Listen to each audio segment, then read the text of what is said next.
Welcome to the Emerging Biotech Leader, where we help biotech leaders maximize the value of their therapeutics from translational development to product launch. We're your hosts. I'm Kim Kushner. And I'm Ramin Farhood. We are here to help you navigate the pitfalls of the biotech industry and illuminate the path forward. Welcome to today's episode of the Emerging Biotech Leader. On today's episode, we're going to be debriefing from a great conversation we had with Ilan Godot, the former CEO and founder of Solid Biosciences. We've had a great conversation with him, hitting on some really critical topics and his amazing career trajectory. And today we'll really be leaning into his story around authenticity and leadership, understanding what it takes to really build a trusted advisory network that can support you being a really authentic leader, and how to instill dedication to the mission of the organization you're building amongst your employee base. So some really great themes. We're really excited to be joined here today with Doug Locke, who actually led the conversation with Ilan and their great relationship in the past, really as one of those trusted advisors that Ilan's worked with over the years. So welcome to the show, Doug, and thanks for the conversation you have. Thanks, Kim. And, watching the video made me realize I won't be replacing either of you anytime soon. So thanks for what you're doing. Anytime. We're happy to have you. You did a great job. So to start us out, I started to tee up a little bit of this, but what I find really fascinating about Ilan's story is that he is truly such an authentic leader. He has an amazing background as a lawyer, as an investment banker, as a soldier in the Israeli army, all of the different makings that you rarely see in an executive to have that many careers before you even move into biotech. But he did have a family story with his son that really led him and his wife to try to find a solution for his family. And I think that's led to him being a really dynamic and authentic leader, but also instilling that dedication amongst his team in a really interesting and meaningful way that many other people don't really have the opportunity to do. So maybe, Doug, could you start us out and talk a little bit about what you think has made Ilan so differentiated in his leadership style that's enabled him to be successful? First, I felt like he was excessively humble during the interview and kind of put all the value of his leadership, or at least a significant component of it, on his, the familial situation, the fact that, that he's dealing with Duchenne at home, and that's why people aligned him. And I actually humbly disagree with him. It's definitely his. I'm sure there's a component of the mission that people feel, but it's his authenticity, as you said, Kim. His willingness to be honest in different settings and, admit what he doesn't know, but also, as a leader, people are as you make them feel, and he creates good outcomes everywhere or endeavors to. And I know he was very cognizant of that. I think he maybe even does it unintentionally, but, being authentic in the settings, in the boardroom, and then in the meetings with 10 people, and then in the one-on-ones, and like that traceability from executive layer, what's said in the toughest of settings, then what's done when you're trying to motivate maybe through a few people in a team orientation, and then meeting with someone individually, when that chain of custody is like aligned, and the people that are part of it can say, that was authentic. Oh, and that was authentic. Oh, and I heard that at the board meeting. And when there's no harmonization issues there, that's hard to do. And I think he does it exceptionally well. I've seen it happen. I've seen him doing it, and people respect that. And I think they'll run through walls when they encounter, hey, this is making sense to me. This is what I need to go do. It's what was said publicly, privately, and also at the strategic mandate level. And I won't, certainly he knows himself better than I know him as a result of the interview or all the time together. But I would say it's certainly one of his arrows in his quiver that makes him an exceptional leader. I think a lot of the traits, Doug, that you just called out are things actually you do incredibly well as well in being the same person, no matter the audience that you're working with. And I think a lot of leaders, especially newer leaders, really struggle with how to show the same face, whether you're talking to an investor, a researcher, the new intern that just joined your team, that you're still showing that same, it's not a facade, it's who you are. And it is truly genuine in every interaction you have. You do these things, Ramin, you do these things and you see these things in a lot of the leaders that we work with as well. Do you guys have any thoughts on how do you best enable that in yourself to not change kind of the point of view you're offering, knowing that it's really easy to? People try to mold to what the stakeholder wants to see in that scenario, not necessarily who they are. So what do you think are the traits or the things that we really need to do as leaders and instill and the leaders that we're working with to help them kind of show that same view no matter who they're with. Yeah, I'm interested in Ramin's thoughts on this. I'm going to throw a couple of thoughts out there, but he's a great leader. I've seen him in settings where I think I have a sense of his style too. But Kim, these guys and gals have such a biotech company, such a dynamic place to work. So if they are not anchored, as Alon is to, like he said, I'm going to do it my way. I'm going to be the CEO I think I need to be. If they're not anchored to, like, think about the different content areas where they're stretching. They don't know the answer. That came up in the interview. I didn't know which doctor to listen to, right? Which clinician should I listen to here? They're saying conflicting things. How do I resolve it? Which advisor do I listen to? If Alon is making his way, or any leader is making their way through, moving pieces, as in their style and what they're doing is moving as they move through these different topics, there's nothing to anchor to, which then results in that harmonization issue that we were, said in the positive way, that when it's harmonized, if they're making it up along the way, which is the great challenge when you're working on a novel therapy, or you're dealing with a novel business issue that's bespoke to the company, there might not be rules of the road. So I guess I'd be saying to the leaders out there, and I have two of them here with me on the phone, if they're not anchored in a genuine sense of self relative to these challenge areas, they're constantly going to be making it up, and that's going to be perceived by they may get through because of charisma and intellect, and maybe 70% of the stuff is rote to them, and the 30% is the challenge. That might work. But if that balance is the other way around, it's going to be discovered by people around them, and that will lead to dissonance, attrition, lack of commitment, and the opposite of the things that we talked about Alon creating. But interested in your points of view on this. No, I fully agree, Doug. I think you hit on the first one, which is you have to be true to yourself, right? You have to feel comfortable with not knowing and saying that I don't know, right? It's such a relief when you get to that level of leadership that you feel comfortable with that you don't know the answer. You can get to the answer and find the answer, but you don't know. And this will allow also others around you, right, to feel comfortable that if they don't know something, they don't have to make it up. They don't have to pretend that they know something. The other thing that I think is also the other side of this is that you have to have a really strong vision, right? People become dedicated when they see a vision that is bigger than themselves, right? So if you are going to fix or after a big problem, right, to fix it, like in his case was Duchenne, there's no treatment for these kids, and they go through a really, really horrible period of their life with this particular disease with Duchenne. And I think a vision like that we want to find a treatment for this, and we want to make sure that these kids also get well and they do better.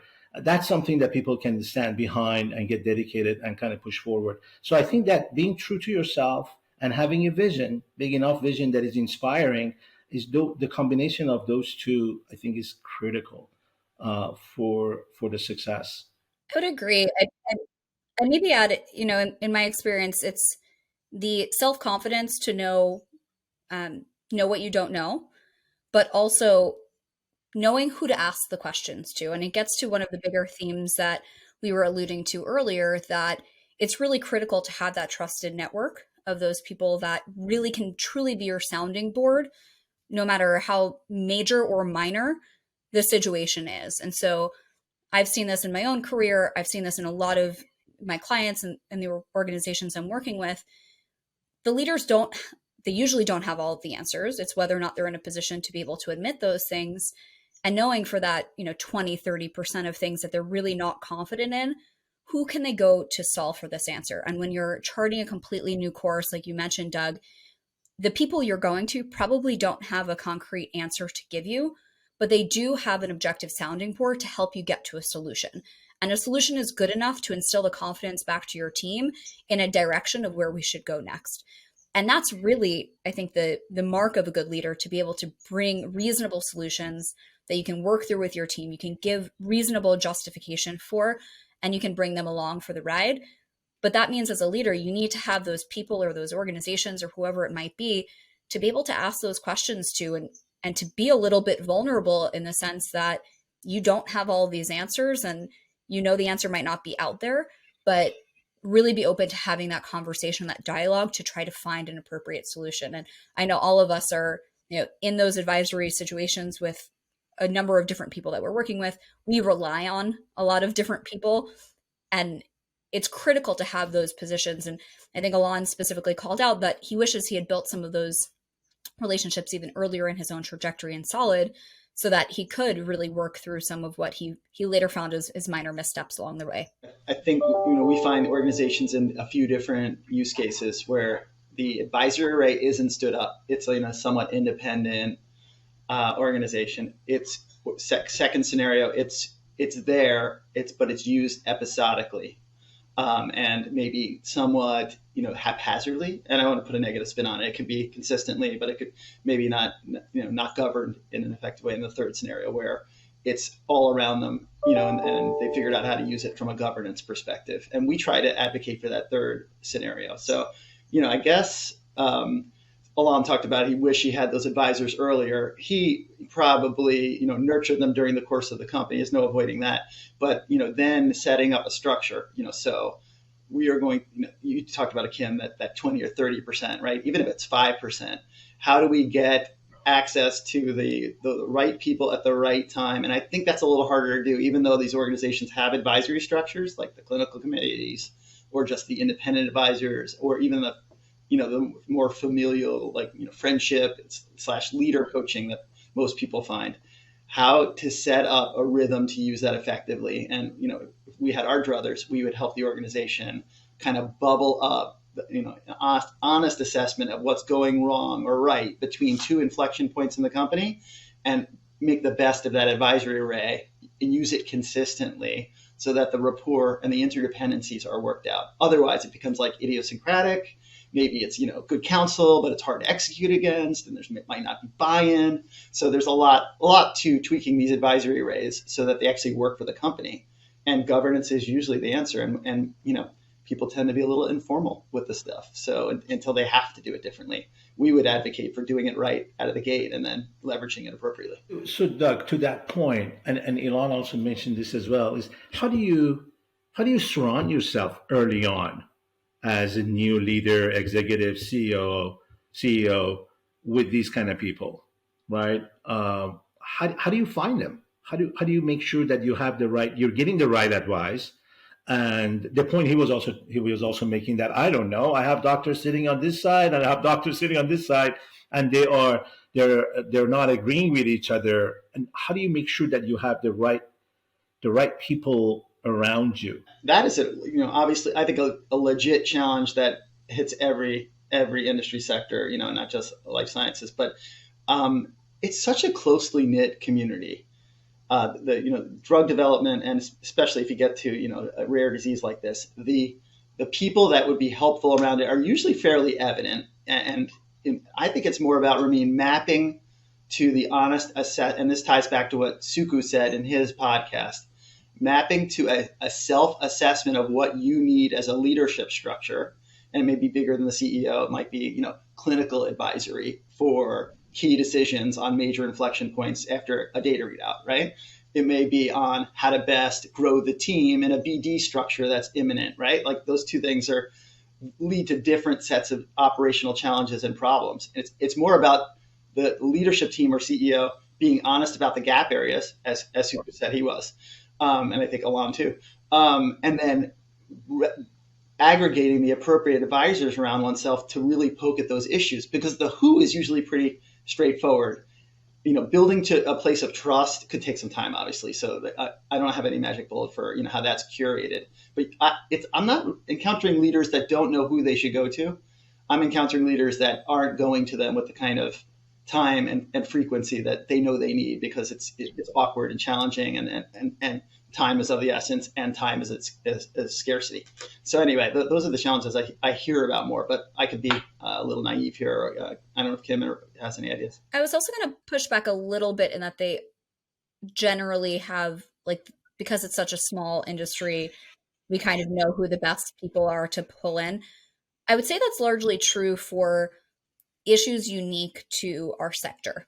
However, I think there are macro leadership challenges where there's actual additional benefit from having somebody as a sounding board, or a group of people as a sounding board who are not in the throes of biotech day to day, but might be in an adjacent industry or something related that are facing similar challenges, because it changes your objective point of view on how you manage team dynamics in X, Y, and Z situation, whether it's somebody in tech who's, given where we are today, dealing with massive layoffs. Biotech has dealt with similar things in the last 6 to 12 months, and unfortunately, we're still dealing with similar. There's some broader leadership challenges that I think transcend our specific industry, and building those bridges help give a very different lens and point of view that are incredibly valuable. And I think we get a little bit stuck sometimes on, these are the 4 people that really are my people, and we don't lean in enough to those who can provide the different points of view to really evolve our thinking to the next level.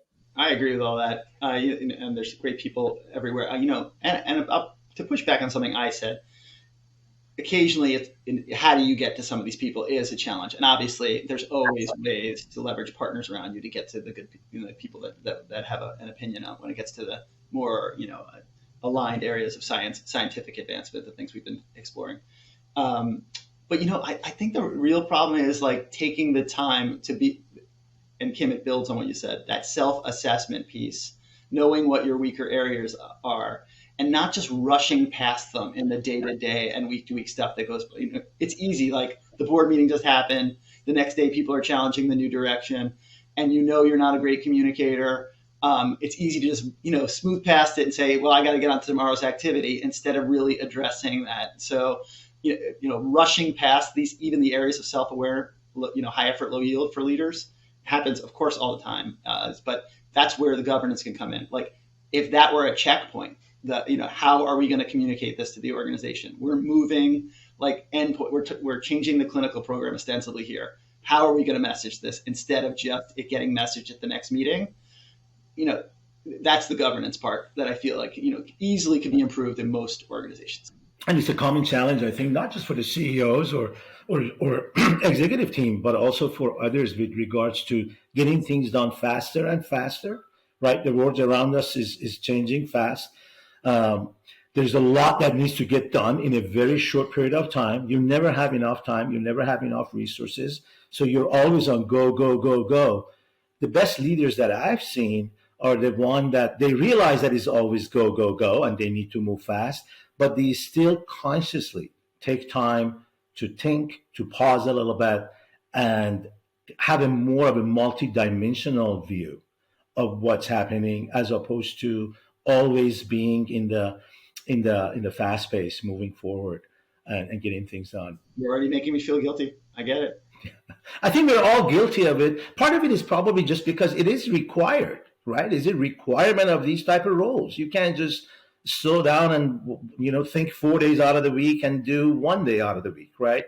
So that's the kind of challenge, and there's the balancing that I've seen that the good leaders are really able to kind of balance it and do both. On that note, I completely agree. I think this has been a great conversation, and Alon was a fantastic guest, and I think provided a lot of really great insight that opens all of our eyes into what does it really take to truly be that authentic leader, and what is the path for us all to kind of be introspective on our own skill sets and where we can grow and continue to evolve. And I think all of our listeners are definitely taking a lot of really great tidbits of learnings and ways that they can continue to grow. So thank you for the great conversation today. And thanks again to Alon for his last conversation. Thanks to you both. Yeah, it was a great conversation, Alon, and I love your summary, Kim. Cheers to both of you and the great job you're doing here. Thank you. Thanks for tuning in to the Emerging Biotech Leader, an SSI Strategy podcast. Join us each month for more conversations with biotech leaders. If you'd like to help navigating the complexities of biotech, reach out to our team at ssistrategy.com. Don't forget to hit subscribe and leave a review.